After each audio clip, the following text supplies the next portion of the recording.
Sego sego buego. Ande wenat daruni. Hello there everybody. Today we're going to make some bread. My historical sources aren't really interested in indigenous cuisine, but every so often you come across some ingredient lists. This one seemed like it had potential, so we're going to be experimenting around it. This is going to be a sort of sweet cornbread with berries. The first thing is I'm taking the corn off of the cob. This is Six Nations white corn that I saved from last year.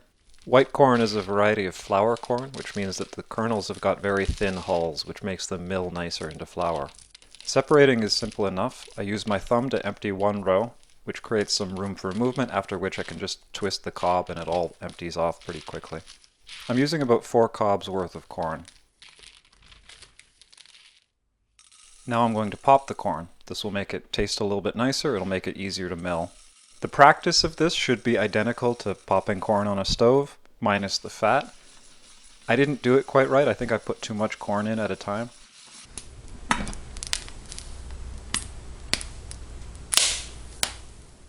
Flour corn doesn't really explode like popcorn does. Because of the thin hulls, the steam doesn't build up a lot of pressure inside. These just sort of crack and split and turn round a little bit. These are a little bit overdone, but not too bad. If I'd been better, I should have been able to get them to blow up like this without them turning black at all. No big deal. Now we have to take them outside to mill. I'm going to transfer them to a little basket so that I don't have to handle a hot pan. And then outside we go to the corn pounder. Mohawk word is gahnika. This is a really badly made example. A corn pounder is essentially a great big mortar and pestle.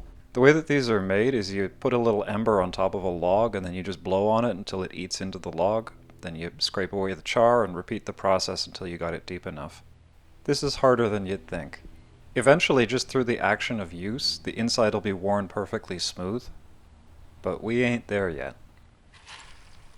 Start by milling just a little bit of corn at a time. If you put too much in, it'll just all bounce out. A loose handful is probably the right amount.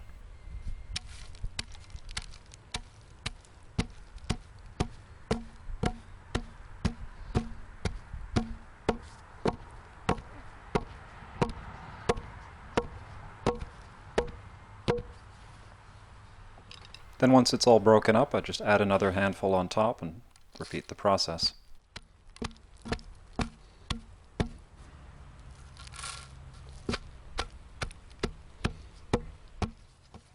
If the layer of flour at the bottom gets too deep, it gets difficult to mill it. You just end up mashing the corn into the flour without breaking it. So we're going to take it out and sift it every so often.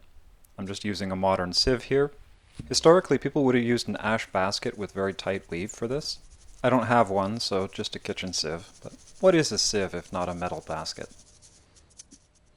We've now separated the meal from the flour, so we're just going to toss the meal back in and keep pounding. When I first tried this, I was really surprised at how little work it was. You really don't have to hit it very hard at all to crack the corn. You can kind of just let the weight of the pestle do all of the work. The pestles are typically double-ended in order to make them just heavier and better balanced. Most of the exertion of this action is just lifting the thing over and over again.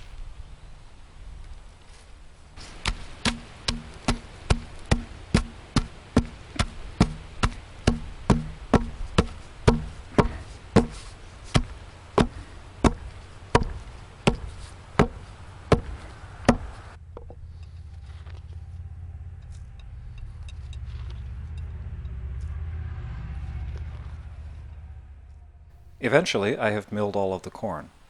The entire process is actually pretty quick. Including time monkeying with the camera, this only took about 15 minutes. Let's get it cleaned out. There's a little bit of meal left over that wasn't worth milling into flour, so I'm just going to leave this out for the birds. Also good to tip out the mortar, clean it out as best you can. Don't want to get ants. Wouldn't that be lovely?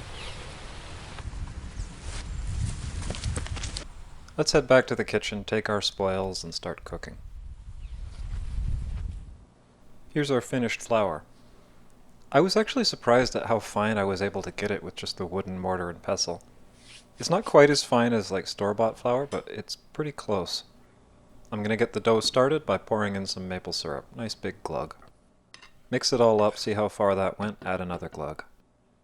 If I wanted this to be a proper dessert, I would use maple syrup for all of the moisture. I'm going to use about half maple syrup, half water. Just like regular wheat dough, add a little bit of water, stir it all in, add a little bit of water, stir it all in, so on, so on, so on. The corn flour is going to absorb a lot more water than wheat flour, so I want this dough to look kind of wet. At which point I'm just going to set it on the counter and let it finish absorbing while I go out and pick some berries. It's getting to the end of the season, but there's still a few currants left on the bush. Maybe we'll have some more luck for raspberries. Any raspberries? Oh, there's some raspberries.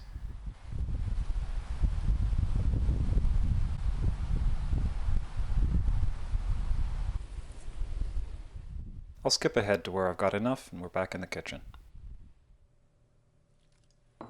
The dough's absorbed the water and it's much drier than when I left it, so I'm going to add a little bit more. And I'm going to add a nice big glob of animal fat. This is optional technically, but it's much, much nicer with it. A little bit more. I should probably add even more than this. This isn't really enough, but you can't change. Yep, there we go. Haha. Even that, I should have added more. Can't change the past. Let's get right in there and mix it all up. Just going to use my hands. Ultimate mixing tool.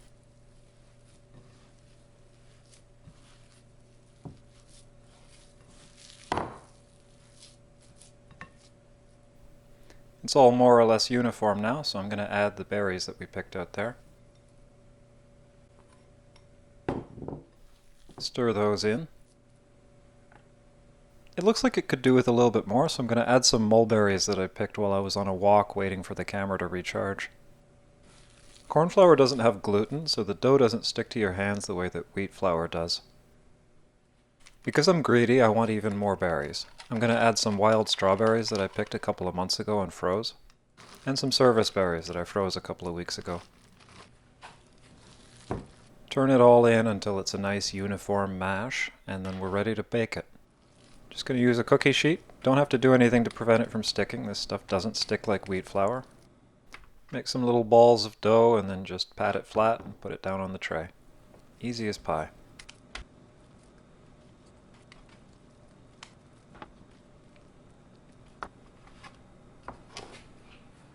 Then into the oven with it. 350 degrees.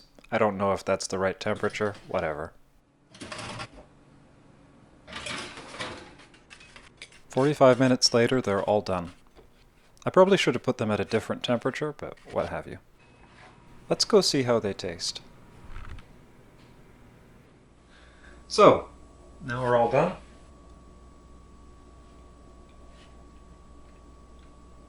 They're quite tasty. They got a very different texture to wheat.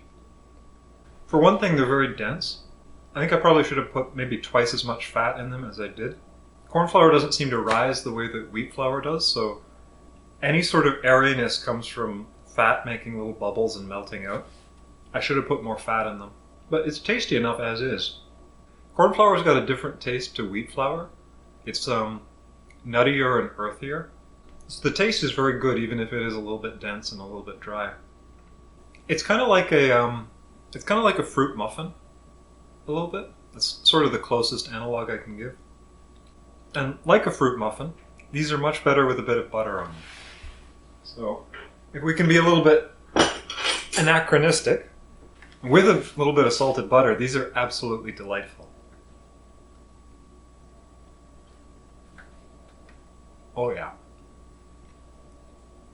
Yeah, it really just... Salt makes things good, for whatever reason. It just makes flavors pop. And the fat counteracts the dryness. I should have put more fat in them. Next time. But it's really nice with all of the variety of berries, because every bite tastes just a little bit different. Yeah, this has got potential. With a couple more tries, I could make this recipe really good. I don't know that there's anything else to say, so I'm just going to leave it there. I hope you found this interesting.